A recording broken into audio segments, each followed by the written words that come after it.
You're a beautiful group. Thank you for coming today. I'm thrilled to be with you. Dr. Helena Hannanen has been inviting me for several years, and it's wonderful to finally make it to the islands. Before I begin, I do want to introduce my better half who's with me. This is my wife, Christy, in the back corner, and she is with one of your fellow students, Carissa Skinner, who I like to talk about, or we like to talk about as one of our Pittsburgh kids. I was her bishop when she was younger in Pittsburgh, and it's wonderful to be with her as well as the rest of you. Well, I just came from a discussion with a couple of local business people. I met with someone, I just happened to run into someone I know, and we just said hello, and they said, "I can't believe you're here," because we were just talking about business ethics. This local business person was concerned about some of the local business practices that he sees here, and couldn't believe it when here a professor of business ethics just happens to stop by. I want to talk today about two things. Number one, I want to talk about the BYU Management Society. So you're all here for the BYU Management Society, and I want to talk about the importance of the vision of the BYU Management Society. And then second, I want to talk about the research that undergirds the book that I came out with this past year called the Business Ethics Field Guide, a couple of which you're going to walk away with. Professor Springer came up with a criteria, but we're not going to tell you the criteria by which two of you are going to get one. So as I mentioned, we're going to talk about ethical leadership today and its importance to us. In 1975, Spencer W. Kimball came to BYU Provo and gave a devotional. In that devotional, he talked about the history of Brigham Young University and the future of Brigham Young University. In fact, most people now refer to this address as the Second Century Address, because he was there at the centennial and he was sort of mapping Heavenly Father's or Lord's vision for Brigham Young University going forward. And we've lost. Okay, you don't get to see the cool pictures I have today. The picture up there right now is a picture of Spencer W. Kimball. After President Kimball gave the Second Century Address, he then gave the dedicatory prayer to the church's gift to BYU Provo on its centennial, which is the Carillon Bell Tower. And for those of you who have been on the Provo campus, every hour you'll hear the bells.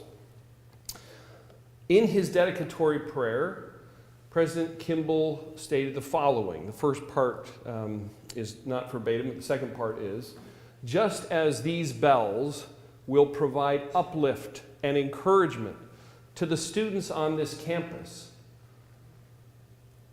let the morality of the graduates of this university provide the music of hope for the inhabitants of this planet." So I ask you today, in a world where a lot of people lose hope because they look at what's happening around them in the world, they read the terrible stories in the newspaper, when they get discouraged, who thinks of you? Put your name in there. I see Sister Tanner here. Thank you, Sister Tanner, for being here.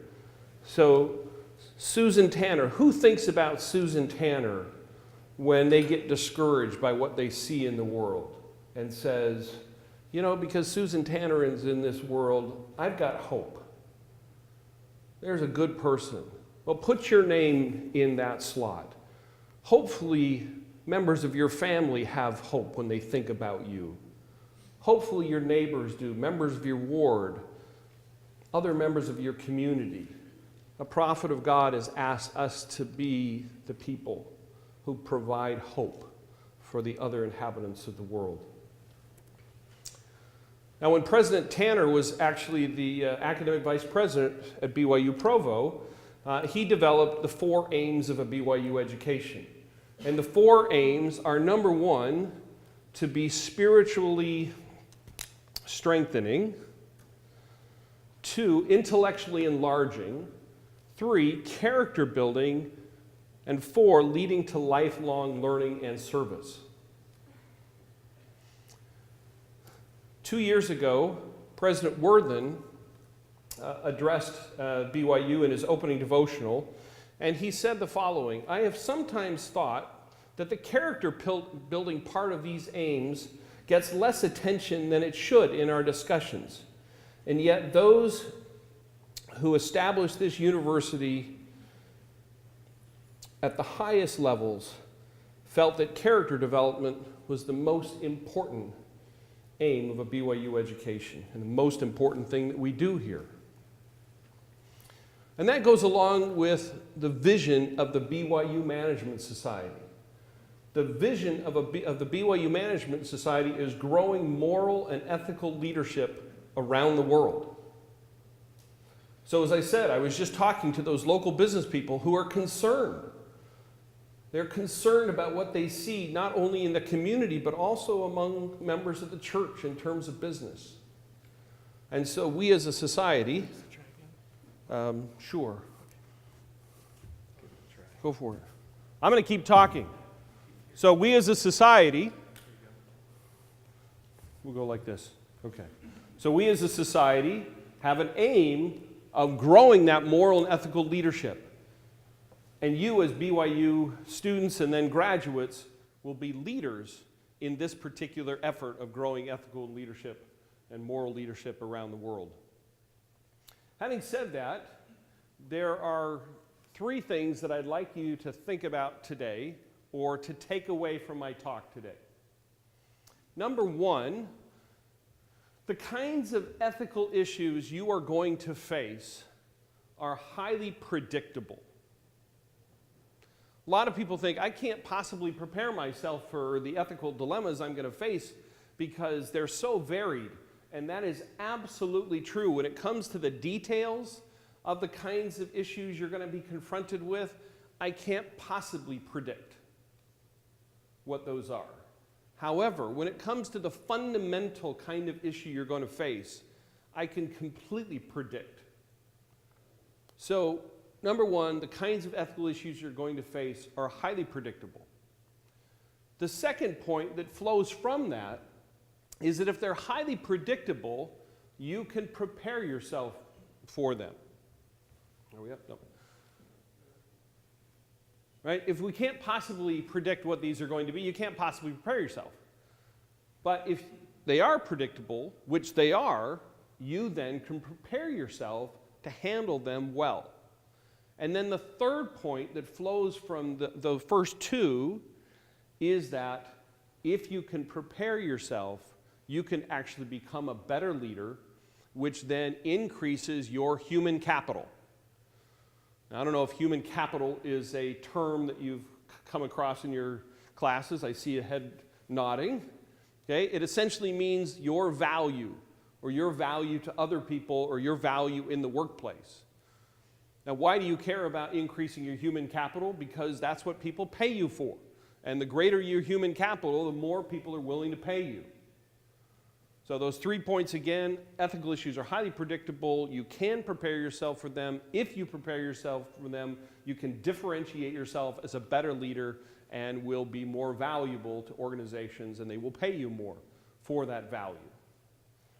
Now, at this point in my presentation, I just gave you 3 points that I hope you'll remember. I don't know if you'll remember any of those, but I do want you to remember the following, which will definitely be useful to you.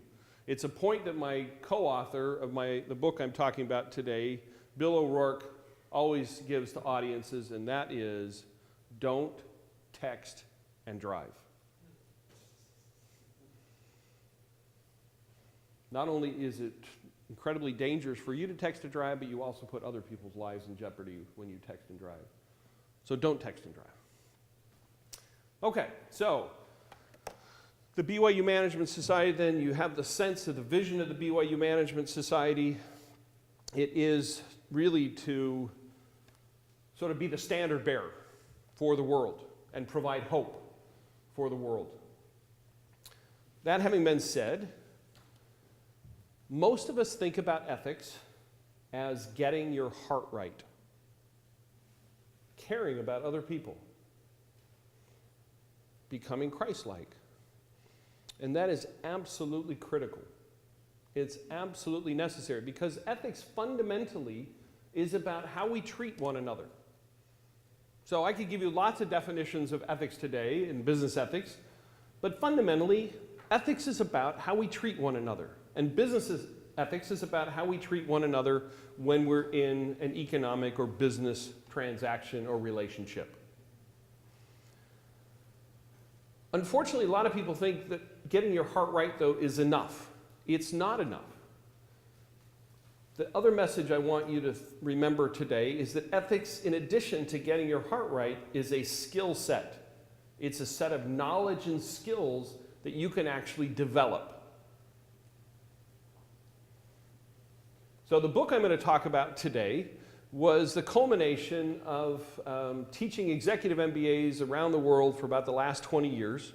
So I teach them at BYU now in Salt Lake City, but when I was at the University of Pittsburgh, I taught in our program in Pittsburgh, I taught in our program in Sao Paulo, Brazil, and I taught in our program in Prague in the Czech Republic. And the first thing the students have to do in my class, and these of course are executive MBAs, so they've been in the workplace anywhere between about 10 and 30 years, they have to write up for me some ethical dilemma that they have faced in their career. And so I've now read hundreds and literally thousands of these ethical dilemmas that these students have faced. And some of them are very, very challenging. In the early years of my teaching, I would use foundational principles from philosophy to help students think through these ethical dilemmas.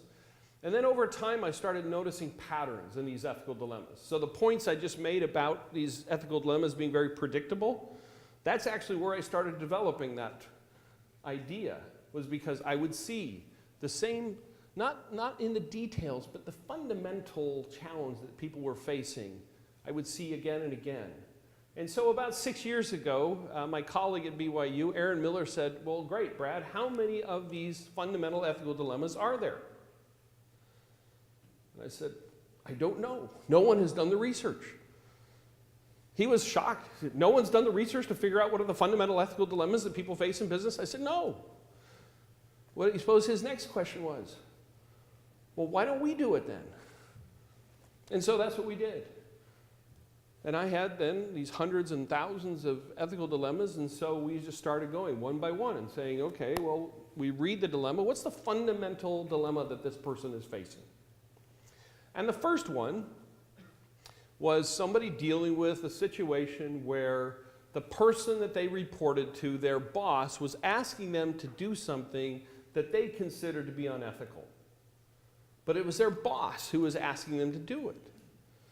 Said, okay, well, sometimes a client asks you to do something you don't think is right, a boss, maybe coworkers, but the fundamental dilemma there is that somebody has a power relationship to you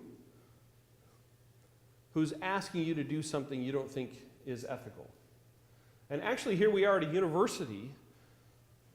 Some of the worst abuses of power actually take place in universities, because the power differential between professors and students is fairly great, particularly at the graduate level. So some of the worst abuses of power I've seen have been between professors and PhD students. Fortunately not at the university, fortunately not at BYU, but other universities I've been at. So how do you then deal with a situation where someone in a power relationship to you, someone has power over you, is asking you or telling you to do something unethical? Okay, so that was the first one. Okay, read the next one. Well, I won't give you the details, but the next one, it appears that someone has made a promise to someone else, and then they have had something in their world change, where it now is difficult to fulfill that promise. And so they say, well, should I fulfill that promise? Because the ethical thing to do is fulfill promises. However, what happens oftentimes in the world is when the world changes, what happens is another promise that we have made all of a sudden becomes more important than it had been. So let me give you an example. Say you make a promise to go visiting teaching tomorrow evening at 7 o'clock. What would the ethical thing be to do? To go visiting teaching at 7 o'clock tonight, right? You made a promise to someone else. However, at 6 o'clock tomorrow, you get a call. You get a call from the emergency room. I have no idea where the closest hospital is, but you get a call from them and it says your roommate or let's use spouse, because that's as stark as you can get. Your spouse has just had a terrible accident, is in the hospital. Are you going visiting teaching at 6 o'clock? I doubt it. Hopefully, I should say hopefully not, right? Because you've made another promise in life if you have a spouse, in this case, if she had a husband, right? And that promise in some ways is sort of generic, to love, honor, cherish. Well, what does that mean for me tomorrow evening at 7 o'clock? I don't know. I just made a appointment to go visiting teaching at 7 o'clock tomorrow night. So some of those promises are somewhat generic, but they're also, some of those covenants are the very most important promises we make in life. So that's a second ethical dilemma. So we went through this process. And at the end of that process, we're going to try again. Just fix this. We fixed it? Okay, that's okay. Yeah, go. Give it a shot. At the end of that process, we had 13 fundamental ethical dilemmas that you were going to face in your career. And again, I can predict you will face these. It was sort of fun. I actually just finished teaching 70 executive MBA students last week in Salt Lake City. And those who were on the edge of having been in business for 20 to 30 years, they all came back to me and said, yes, I can give you, Dr. Agle, examples of every one of these 13 dilemmas from my own career. You are absolutely right. Go tell the young students that you're right. Those of us who've been in the business world will tell you that they will face all of these 13 dilemmas, and if they prepare themselves for them, they will handle them better, and it will actually make their career more successful. Now, we actually talked about this book as a field guide, because we kind of thought of you going out into the business world, and it's exciting. It's sort of like going out on a hike up into the mountains or out on an outrigger. It's an adventure. There are wonderful things to see. There are wonderful vistas to see. It's exciting. At the same time, though, when you go out into the mountains or into the ocean, there are also dangers. And you have to be aware of those dangers, and you have to prepare yourself for those dangers. So I like to share a story from when I took my son Christian, who was 17 at the time, to South Africa. And we went first to a place called Hansbaai. Hansbaai is where the greatest concentration of great white sharks are in the world. And so they have a lot of expeditions there to go out to go cage diving with the great whites.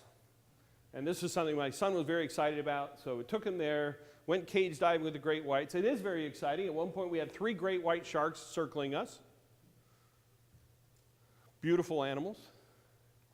At the end of the day, we're driving back to to Cape Town from Hansbaai.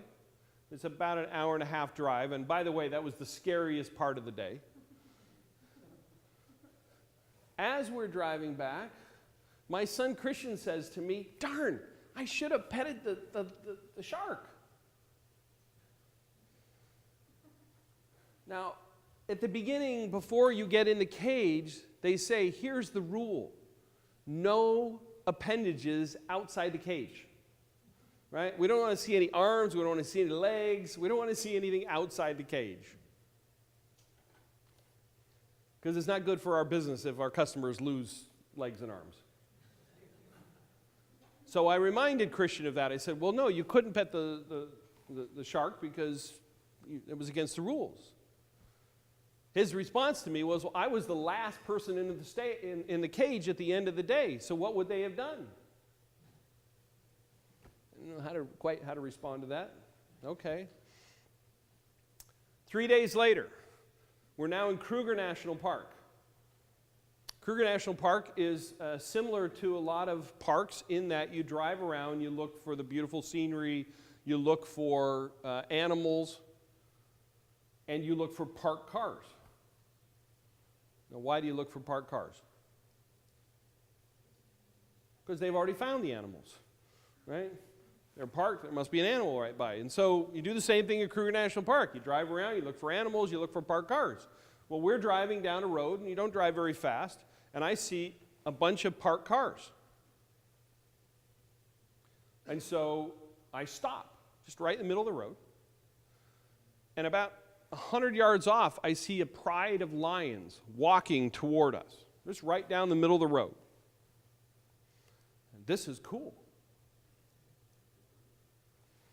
They just keep walking right towards us. By the time they're about 20 feet in front of us, I mean, they're going to walk right by us.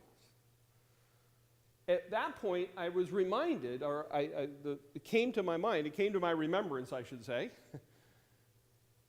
the two rules that they have at Kruger National Park, they don't have other places. One, never get out of your car, and two, always keep the windows rolled up. At which point, I looked, yes, my window was rolled up. I looked, and my son's window was not rolled up. Now I'm a little worried. Now, I don't want to yell at my son because the lion's only about 20 feet away, so I don't want to get them excited, so I'm just whispering, like, Christian, roll up your window. Christian, roll up your window. He's a 17-year-old boy, so what does he do? Nothing. Nothing. Christian, roll up your window. Nothing. The lions keep coming. Sure enough, two go by his right side, two go by my side. And all I can think about as the lion's going by, because the side of the window is about, the door is about there, and the back of the lion is about there, all I can think to whisper is, Christian, don't pet the lion. Now, fortunately, he did not pet the lion. But I will tell you, about 2 years ago, I was reading in the paper and I saw that some tourists at Kruger National Park had been killed by lions because they didn't have their windows rolled up. And so I emailed Christian and said, see, I told you, you should have kept your window rolled up. Of course, his response back to me was, they didn't bother me. Anyway. So earlier I said that ethics is a skill set. What are the kinds of skills that you need to have? Number one is recognizing the type of ethical issues you're going to deal with, and even recognizing that they exist. Now, I'm not going to give any names here, and we're being taped. I hate being taped. Let me just say it in a very generic way. I was recently at an event where a wonderful LDS leader, not a church leader, but a wonderful LDS member who's a business leader, was discussing business leadership and was discussing some things that were potentially illegal and very unethical. And this person did not recognize it whatsoever. So one of the skills is even recognizing when we're faced with an ethical issue. A second skill is recognizing the type of issue we're dealing with, and then how to respond to that particular kind of issue.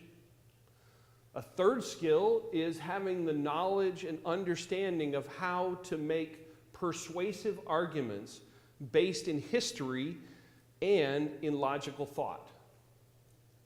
So one of the things I like to do with my students at BYU is to ask them, what would they have done had they been in the boardroom with John Stumpf, who was the CEO of Wells Fargo. You may recall a year or so ago, Wells Fargo had a major problem because they were the people in the branches were creating accounts the customers didn't even know about or ask for. Well, what would you have said to John Stump had you been in his board meeting 10 years ago when he developed the plan that ended up creating all those problems? And then I tell them the kinds of things I would have said in that meeting. I would have said, well, John, this is great, but number one, you know there's some other companies that have tried this in the past. For example, Bausch & Lomb, the CEO of Bausch & Lomb tried a very similar thing about 15 years ago. And guess what? It failed, and this is how it failed, and the CEO of Bausch & Lomb ended up having to resign in disgrace. John, I'm guessing that's not what you want to be doing in the future. And for those of you who've looked at the case, there were some incentive systems that were problematic. So I would have said, John, have you ever heard of the article on the folly of rewarding A while expecting B? Do your students read that here? Anybody heard of that? Okay, you need to go read it. It's a wonderful article, 1975, I believe, Steve Kerr, on the folly of rewarding A while expecting B. One of the things we know is that if you incentivize people towards something, they're going to go with that incentive system. So make sure that the thing you're incenting them to do is what you really want them to do. Now, did Wells Fargo want their people to open new accounts? Yes, they did, but they also wanted their people to be happy. And they wanted to make sure that they didn't open accounts that their people didn't want. So there are various things that could have been done. And I could have suggested those things, and it's actually, they weren't all that difficult. They're the things that now they have done. So my question to you is, had you been in that meeting, could you have made those persuasive arguments to John Stump? Do you have examples that you could have given him like I just gave you? Do you have persuasive arguments that would have helped you? Because my friend Bill O'Rourke, my co-author, says you as a leader can oftentimes make your leader a better leader. And that's part of what makes you more valuable. So lots of different skills that you can develop. Now let me just share with you the other types of dilemmas. Before I do that though, quick question. I'm curious about Hawaii. I don't know. I find that in the eastern United States, people don't know the answer to this question. In the Intermountain West, everybody knows the answer to the question. I'm curious about Hawaii. So I just talked about the dangers that exist out there. And I talked about the lions of Africa. There are no lions of Africa in Hawaii. And I suspect, I don't even know. Are there bears in Hawaii? No bears. Okay. So, question for you then is, what do you do if you go over to the lower 48? What do you do if you encounter a bear who starts to attack you? What do we hear? I'm hearing noise. What do we hear? Stand your ground? Act big. I got an act big. Oh, I'm going to stand my ground, act big. Okay, but I got a hand here saying...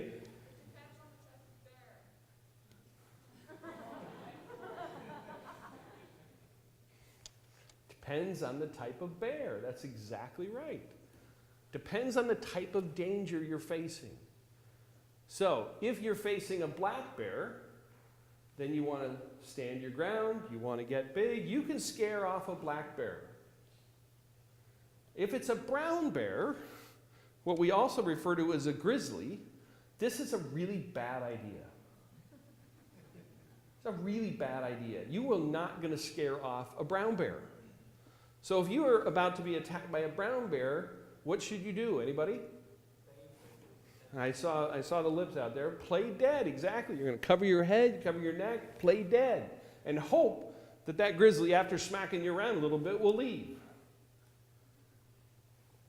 In that same way, the way you handle some kind of danger in business is whether or not you can recognize that kind of danger and act appropriately in accordance with that. So, what are some of the other ones? Third, intervention. You see something wrong and you've got to intervene, or maybe not, depending on the situation. So sometimes you should intervene when you see something else going wrong. Maybe sometimes it's not your place. Maybe you should go get help. But you see something else that's not directly involved with you, but something that's unethical, and you've got to figure out what it is that you should do. Another one is conflict of interest. Conflict of interest is defined as any time you have two roles, and those roles have the potential to have interest at odds one with another. So, for example, I still am. I'm on the ethics committee of USA Synchro, the United States Olympic synchronized swimming. And a few years ago, we were choosing the judges who would decide on who the 8-person team was, the U.S. Olympic team. And one of the things we were curious about was whether or not our judges had conflicts of interest.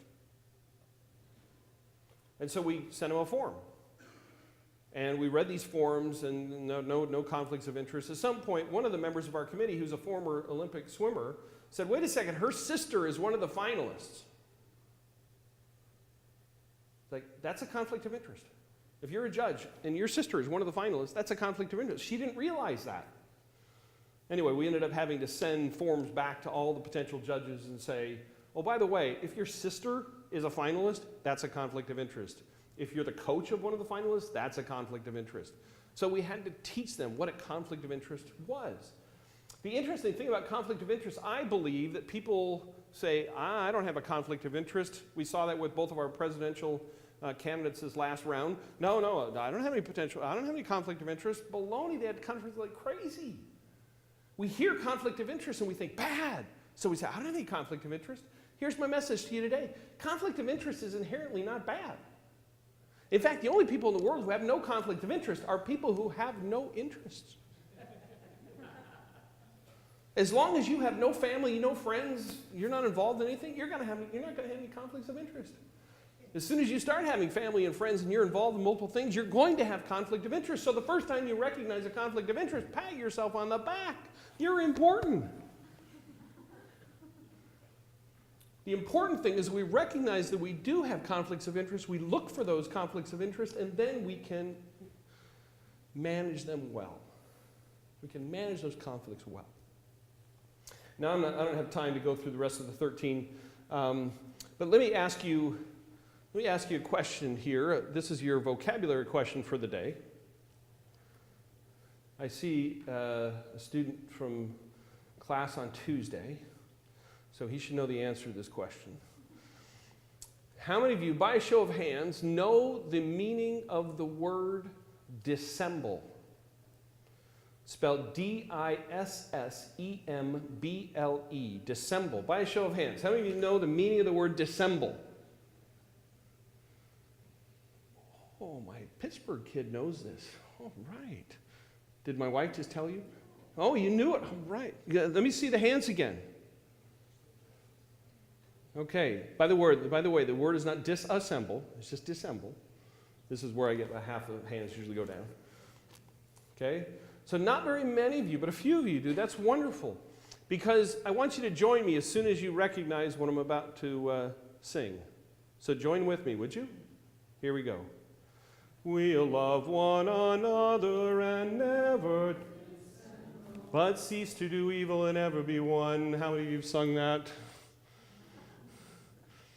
Now, if the song of the righteous is a prayer unto me, you have all been praying that you will never do this thing, right? We'll love one another and never dissemble, but cease to do evil. Ah, this dissembling thing must be evil. And ever be one. So somehow, if we don't dissemble, we're going to have greater unity. So dissemble is actually, where is somebody? Who? Give me a hand. Who knew it? Okay, in the back, right back there. Tell me what dissemble means. Tell us all. Stand up. Be loud.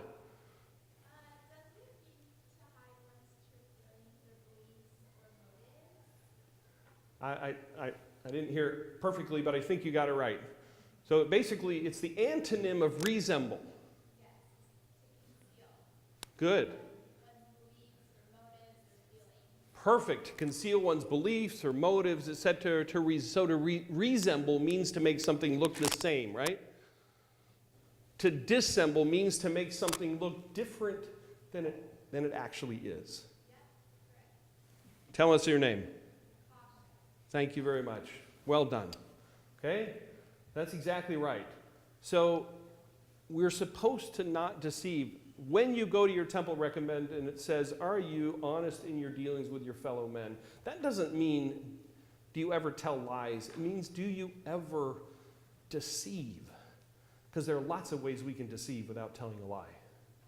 That's the word. That's the reason I like the word dissemble. I like you to think about that word. Okay? So are you making something look different than it actually is, even if you don't technically tell a lie? Let me, my time is up. Let me finish by sharing with you my testimony of the gospel. I am so grateful. I've had the gospel in my life, throughout my life, and I am so grateful for my testimony of the gospel. I believe that Heavenly Father wants us to be good to one another. He wants us to treat one another like brothers and sisters, and that extends to the business world. There is no ethics-free ground. A lot of people somehow think that business is different than regular life. It's not. For many of you, it will be where you spend the majority of your time in this life. It is where you can practice your earthly ministry. Elder Bob Gay wrote a wonderful article about this being a business person and how it can serve as a mortal ministry. I testify that God lives, that He loves and knows each of you individually, and He desires your success, and that success is in the blessing of others. And I share that with you in the name of Jesus Christ. Amen.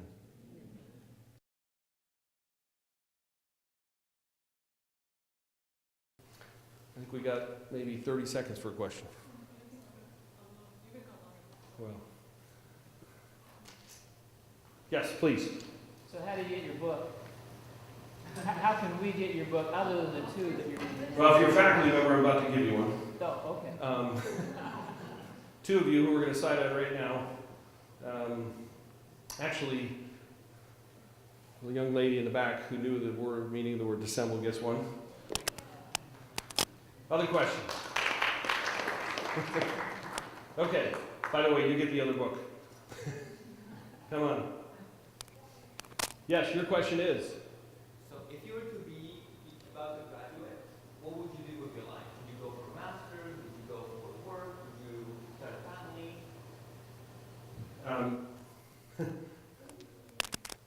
So yeah, you're about to graduate. What do? Go to grad school, go to work, have a family. I would say have a family. Absolutely. I think it's pretty clear that that's part of what we're supposed to do. And I encourage you to do that. In terms of grad school and working, there's a wonderful thing called the Holy Ghost. And you read Doctrines and Covenants, section 7 and section 9. It gives you the formula for how you get revelation. And I've used that formula a number of times, and I can tell you that it works. Thank you.